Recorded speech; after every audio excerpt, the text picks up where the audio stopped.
We ready? We ready. She ready. So, I've been rare.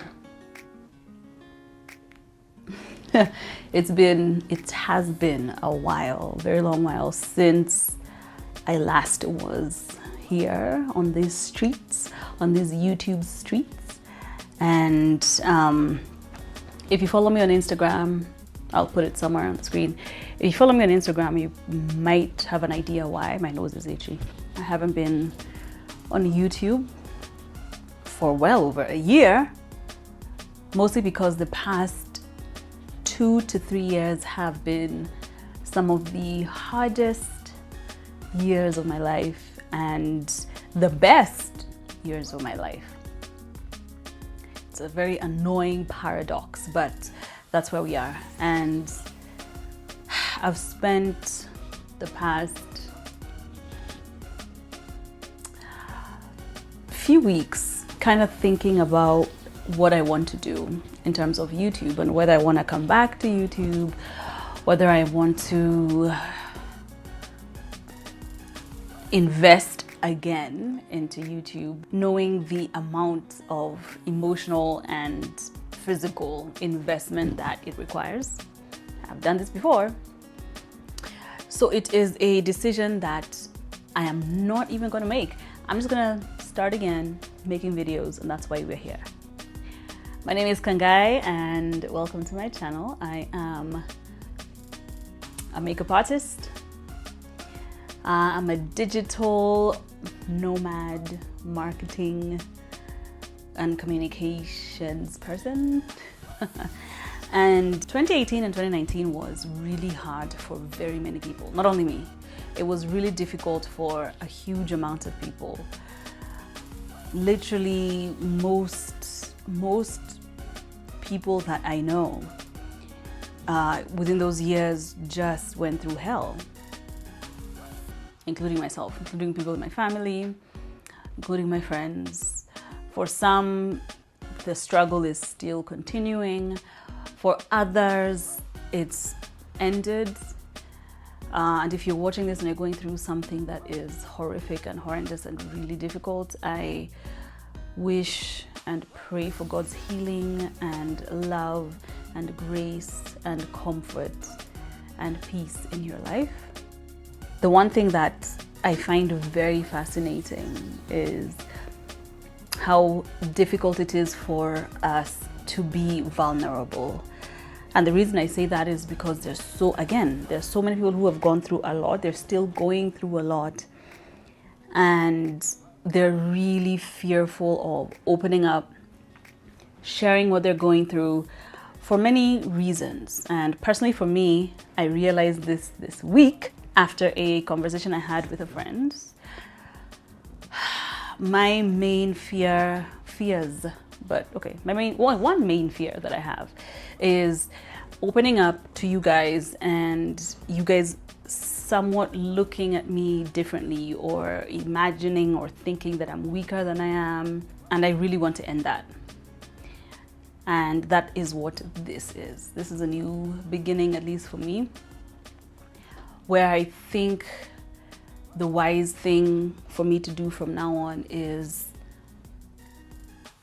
to be candid, transparent, be open and vulnerable, and somehow find a way to connect even deeper with you, whoever it is who's watching this. And so let me begin just by saying that I am a flawed, broken, but healing human being, just like most people, all people in the world. I am learning life lessons later than some people.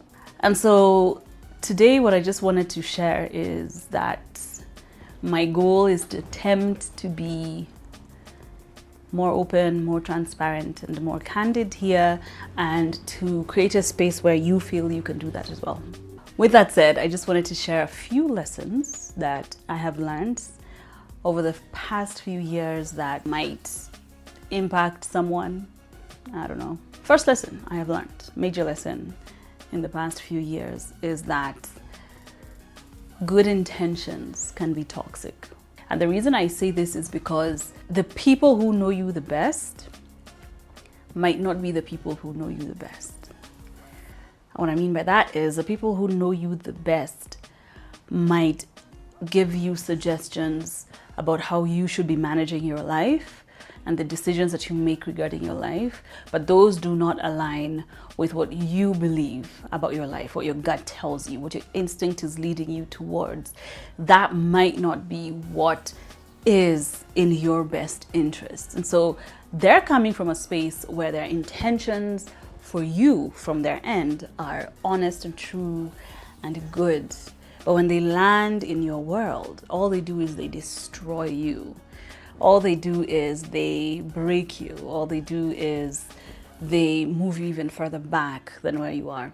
And sometimes, not sometimes, all the time, it's so important to understand who you are, to get to a space where you know who you are for yourself without any undue external influences. This is just you within yourself, understanding what makes you tick, what you love to do, what makes you happy, what you love to do for fun, what brings you joy, what gives you emotional release, physical release, whether you like staying in on the weekends or going and hang out with your friends, whatever it is, you need to understand who you are first, because that's what's going to guide you into making decisions about where you want to go in your life. The second thing I learned in the past few years is that boundaries are important. Now, I'm reading a book called Boundaries, and one of my friends laughed at me because she's like, we read this book in primary school. And I was like, I did not see this book in my primary school. Where? This is the time I'm seeing it as a 36-year-old woman. So me and one other friend are actually reading it, not together, but she's reading it on her own. I'm reading it on my own. And sometimes we meet and we talk about it and we're just like, did you know? Did you know? I didn't know. Oh, you can actually say no. You can say no and the whole world is not going to explode. So for me, I learned the hard way that it's actually okay to say no and not feel guilty. That's so weird. Because for the longest time, my no's have always been met with guilt trips and I have to explain myself. And so me getting to a place where I have been able to say no, I don't want to, without feeling guilty, without having to respond to questions as to why, explaining my decision to say no. No is a complete sentence on its own. That was the hardest thing for me to learn. It's only literally been the past year where I've been able to actually start establishing and enacting very strong boundaries between the people who don't understand me and me.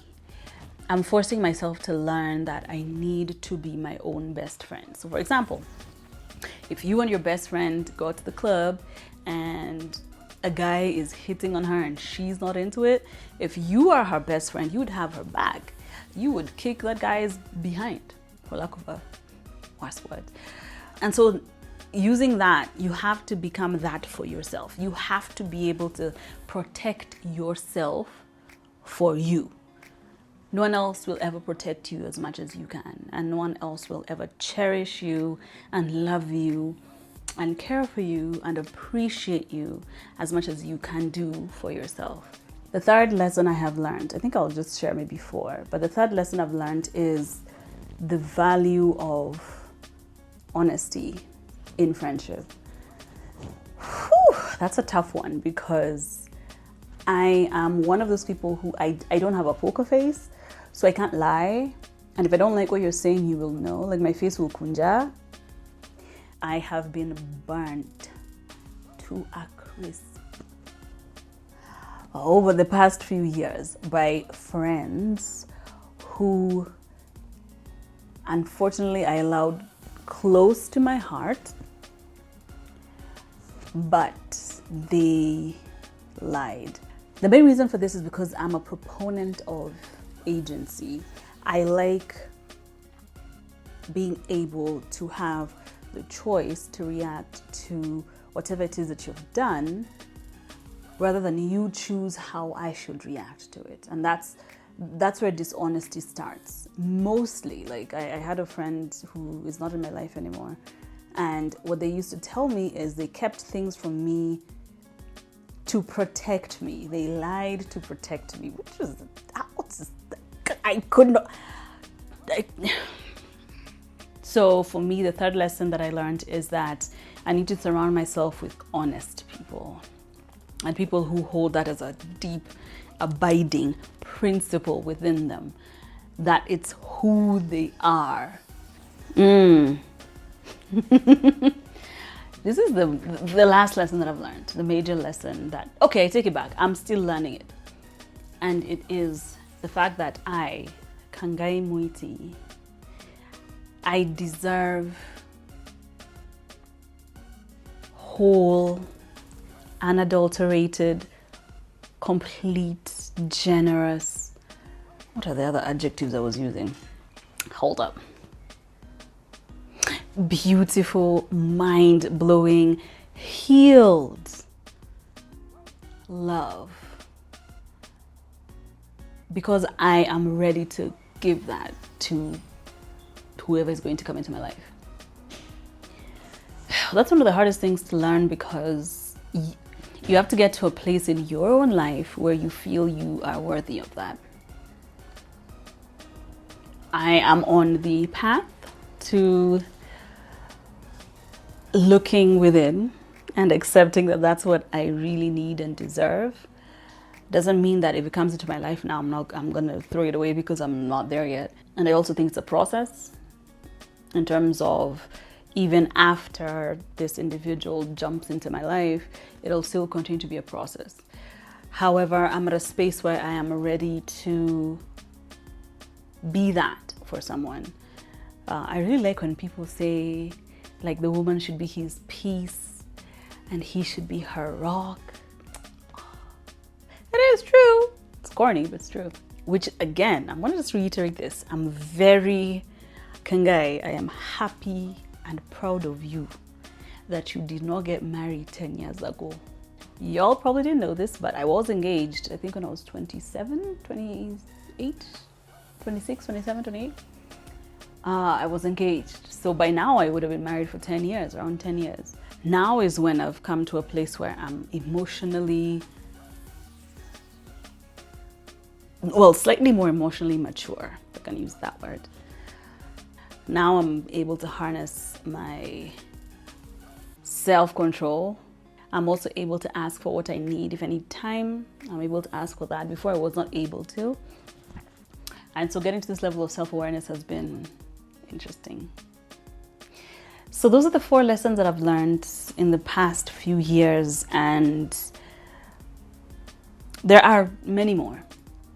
But for purposes of this meeting, I just wanted to kind of come back on YouTube in a different sort of vein and just be myself. I have been hiding for a very long time. For those of you who used to watch my makeup videos from back in the day, that was me hiding. There was zero personality behind it. It was just let me slap on some makeup. It was just plain old makeup videos. There was no story behind it. There was nothing. Yes, this video has been all about me because this is my channel, okay? But I have a few ideas of where I'm going to go after this. So don't forget to subscribe. Don't forget to subscribe. Follow me on Instagram. Comment below. It'd be lovely to have a conversation with you guys. And I'll see you guys in the next one.